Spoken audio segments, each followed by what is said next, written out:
Olá pessoal, eu sou Franciele Maftum e hoje temos a aula 2 da nossa série como planejar e implementar atividades de mudança. Semana passada eu falei sobre como iniciar workshops e uma das maneiras que eu faço isso, e hoje eu vou dividir com vocês uma das maneiras que eu utilizo para quebrar os medos ou quebrar as resistências, depende de como você chama, dentro dos processos de mudança da sua organização. Esse vídeo de hoje serve para você que é consultor externo, que é consultor interno, que é gerente de pessoas ou que é um RH interno que precisa que as pessoas consigam lidar com os seus próprios medos para que elas consigam escutar o que você tem a dizer e para que elas sofram menos também no seu processo de mudança. Então, bem na verdade, esse vídeo serve para todo mundo que está lidando com mudança, porque todo mundo tem medo de mudança. Então, vem comigo que eu vou te explicar uma das coisas que eu costumo fazer. Então, para você que está aí trabalhando com pessoas dentro de uma organização, você vai ter que endereçar os medos dessas pessoas, eu vou explicar esses medos para vocês, e você tem técnicas ou ferramentas específicas para que você enderece esses medos, tá? No nosso curso de Introdução à Gestão em Prática, tem algumas ferramentas ali descritas que eu dou para fazer isso, mas hoje eu vou falar para vocês exatamente como é que vocês podem, de uma maneira, implementar isso ali dentro da organização, ok? Então, como que a gente vai começar? Falando dos medos. Então, esses aqui são os 4 medos que a gente estuda quando a gente estuda a gestão de mudanças. Para você que viu o vídeo passado, no vídeo passado nós falamos o medo de perder os seus valores e a atividade que eu dei, ela já vai mexendo com essa questão aqui. Mas esses são os 4 medos que são os medos que mais gatilham a gente quando algo muda e principalmente quando algo muda dentro de uma organização. Então, o primeiro medo é o medo de perder o papel no grupo. E se você for avaliar, muitos dos meus clientes quando chegam com projetos que envolvem layout, mudança de estrutura de cargos, ou mudança para quem que eles vão, de directs, né, para quem que eles vão começar a ter que ter subordinação, que geralmente é uma dupla gerência em processos globais. Dos receios que as pessoas têm as pessoas vão ter medo de perder poder, de perder favoritismo, porque tem pessoas que eles gostam mais, pessoas que eles gostam menos. A partir de agora a gente vai trabalhar em projetos cross, né? Ou seja, por projetos, ao invés de trabalhar dentro de uma equipe. Essa maneira de trabalhar em projetos cross ou entre equipes ou interdisciplinares é uma das maneiras do futuro, é como as organizações estão começando a se constituir para trazer inovação, para trazer dinamismo, para trazer agilidade para as organizações. Inclusive para você que trabalha com projetos ágeis, isso é uma das questões de projeto ágil. E o perder papel no grupo, ele vai sempre ter esse impacto toda vez que você fizer qualquer tipo de mudança que envolva cargo, lugar, pessoas, que envolva atribuições novas, que envolva projetos específicos onde as pessoas vão ter que trabalhar com outras pessoas, que envolva reportes diferentes, né? Ou as pessoas vão ter chefes diferentes em outros lugares do mundo. Por quê? Isso daqui, perder o papel no grupo, está totalmente correlacionado às descobertas neurocientíficas de que nós somos seres humanos, que nós nascemos, e quando eu digo nascemos, é literalmente nascemos, predestinados a ter conexões, a querer se conectar com o mundo, a querer se conectar com os outros. Isso é uma das partes do nosso cérebro, que é o que eles chamam da parte de networking do nosso cérebro, que é, junto com a nossa amígdala cerebral, que é a nossa parte de emoções, são as duas partes que nascem ativadas e em pleno funcionamento quando a gente nasce.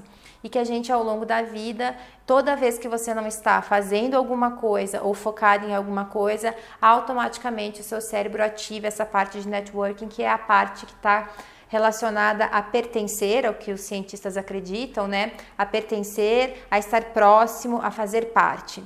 Então, fazer parte é uma característica humana. Eu tenho vídeos meus no meu canal de saúde mental que eu falo muito sobre isso, que é o canal Franciele Maftum. Aqui no YouTube tem vídeos sobre isso. Eu falo bastante sobre fazer parte. E, obviamente, que dentro de um processo de gestão de mudanças, fazer parte vai ser um dos medos que as pessoas têm, de deixar de fazer parte, deixar de ter um papel importante no grupo. Um outro medo é o medo de punição, e temos alguns vídeos aí que eu já falei sobre isso. A punição é mesmo o medo de ser punido, então principalmente em culturas onde as pessoas não podem errar, onde as pessoas não podem ser diferentes, onde não existe muita diversidade, esse medo de punição vai ficar bem alarmado. O medo de ter uma incompetência temporária, quer dizer, quando as coisas mudam, eu preciso aprender a fazer algo novo ou de uma maneira nova, e durante esse tempo eu vou passar, obviamente, por uma incompetência temporária, né? A gente não sai fazendo em processos de aprendizagem. E medo de perder os meus valores, eu falei disso no vídeo passado, tá? Então, se você quiser entender, você pode entender isso no vídeo que eu falo de como que você inicia workshops. Entendendo esses 4 medos, eu preciso entender assim, esses são medos dos seres humanos. Se a gente for olhar numa questão de sistema de crenças, em como a gente se desenvolve como ser humano, isso daqui é medo de errar, tem a ver com uma crença nossa de não querer ser rejeitado, não querer ser fracassado. Isso daqui é uma crença nossa de não querer ser rejeitado e querer ser amado.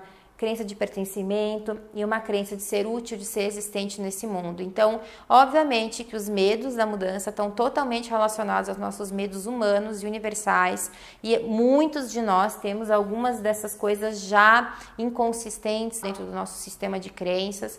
Então, pessoal, obviamente, se eu tenho medo de errar, se eu já tenho uma crença distorcida de que eu não posso fracassar, ou de que eu preciso pertencer e para isso eu preciso ser uma pessoa X ou Y, um desses medos aqui vai estar muito mais latente em mim do que o natural. Apesar deles serem medos que são acionados em processos de mudança, muitos de nós vão acionar isso vezes 2, vezes 3, vezes 4, porque nós temos crenças disfuncionais que estão por trás desses medos, tá? Não vou explicar muito isso agora para a gente conseguir ir para o exercício. Saiba que existem, eles estão aí, você falando deles ou não falando, eles continuam sendo acionados pelas pessoas. Então, o primeiro passo às vezes eu falo desses medos, às vezes eu não falo desses medos, depende do grupo, depende do quanto o grupo está resistente, depende do quanto o grupo está com medo, depende do quanto eu acho que esse grupo vai entender isso ou não, mas eu sempre trabalho esses medos de alguma maneira. Eu vou mostrar para vocês uma das atividades que eu faço para trabalhar esses medos, tá? Lá no nosso curso tem uma atividade bem descrita sobre isso, mas de qualquer jeito eu vou mostrar para vocês uma das atividades que eu uso. Bom, então eu vou mostrar para vocês um jogo que eu criei. É uma maneira lúdica, mas não infantil. É uma maneira muito da gente falar sobre os medos, brincando com uma imagem projetiva. Na verdade, nem uma brincadeira, é um jogo sério, né? É um jogo para que a gente consiga trabalhar os medos. Então, eu selecionei fotos baseado na minha experiência de como as pessoas se sentem, tanto negativamente quanto positivamente nos processos de mudança, e também baseado nesses medos aqui. E aí eu selecionei fotos, muitas fotos. Vou mostrar algumas fotos para vocês aqui agora, para vocês terem uma ideia de que tipo de foto que que representam, então, os sentimentos das pessoas em processos de mudança. Então, por exemplo, selecionei essa foto aqui de uma pessoa... essa foto vai estar aparecendo aqui para você agora, mas de uma pessoa tentando punir a outra ou perguntar o que ela está fazendo, né? Como se fosse assim, a sensação que dá é que tem alguém punindo alguém e tirando contas, né, do que está acontecendo, que é muito como as pessoas se sentem em processo de mudança. Aciona muito essa incompetência temporária aqui, tá? Assim, você não conseguiu fazer. Temos aqui uma foto que é uma charge, né? Vamos tentar mais uma vez sem paraquedas, são 2 passarinhos, né? Um com paraquedas, o outro sem. Muita gente se sente assim em processo de mudança, que ela tá sem apoio, sem suporte, que ela tá em voo solo, né? Que estão mandando ela pular sem paraquedas. Temos uma foto positiva de uma pessoa relaxando, né? Conseguindo se conectar. Então, temos algumas fotos aí, temos aqui, deixa eu mostrar uma outra foto para vocês, de uma criança sozinha, né, que tem a ver muito com esse medo de perder o papel no grupo, medo de perder os seus valores. Então, você pode fazer o seu jogo de fotos, né, quando as pessoas fazem formação comigo, elas recebem esse kit aqui, online, para que elas consigam utilizar. Então, esse kit de fotos é um kit de várias fotos, onde você vai imprimir preferencialmente essas fotos, e o que eu faço com isso eu espalho isso pelas mesas das pessoas. Isso não importa o cargo que elas têm, tá? Eu faço, aliás, muito com executivos, muito com RH. Então, eu espalho essas fotos. E eu dou a seguinte tratativa, eu peço que as pessoas escolham. Eu falo assim, bom, vamos pensar nos últimos processos de mudanças que vocês tiveram aqui na organização. Pode ser que os processos sejam diferentes para as pessoas. Pensem lá nos 2 últimos processos. E escolha uma foto que represente algo bom que você sentiu ou percebeu e uma foto que represente algo que não foi bom.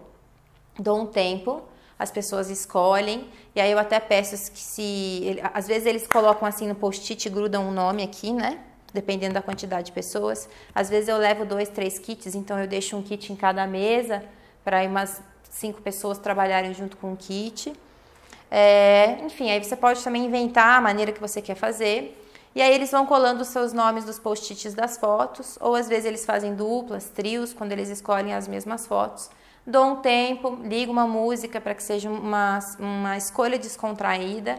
E aí eu peço para que eles expliquem essas fotos, um por um. Por que que eu peço para que eles expliquem essas fotos um por um? Primeiro, porque esse é o momento que você está começando a dar uma vazão para que ele fale dos medos, sem a pessoa ter que falar a palavra medo, porque as pessoas têm medo de falar dos medos, né? Então, é uma maneira abstrata dela escolher através de uma foto que ela sentiu. Nós temos mais facilidade de representar os nossos sentimentos através de imagens, né? Como a gente não teve uma educação emocional em lugar nenhum, a maioria de nós, a gente tem dificuldade de falar, eu senti medo de ser punido, eu senti medo de errar. Então, como nós temos essa dificuldade, se você simplesmente perguntar isso para as pessoas, elas talvez não consigam te responder, porque elas não sabem entender esse medo. E se você trabalha numa empresa ou está aplicando isso numa empresa que tem uma cultura de punição, elas nunca vão ter coragem de dizer isso se você não criou com elas um processo de confiança muito bem estabelecido. Então, essa atividade, esse jogo, já é para que você vá criando o seu processo de confiança e abertura, mas num lugar seguro para as pessoas, que é através das imagens. Por que que eu peço uma boa e uma ruim? Para obrigar as pessoas a escolherem uma boa e uma ruim. Senão as pessoas geralmente escolhem as coisas boas só. Ou muito ruins, né? Depende. Geralmente só as boas, porque elas não querem falar das coisas ruins.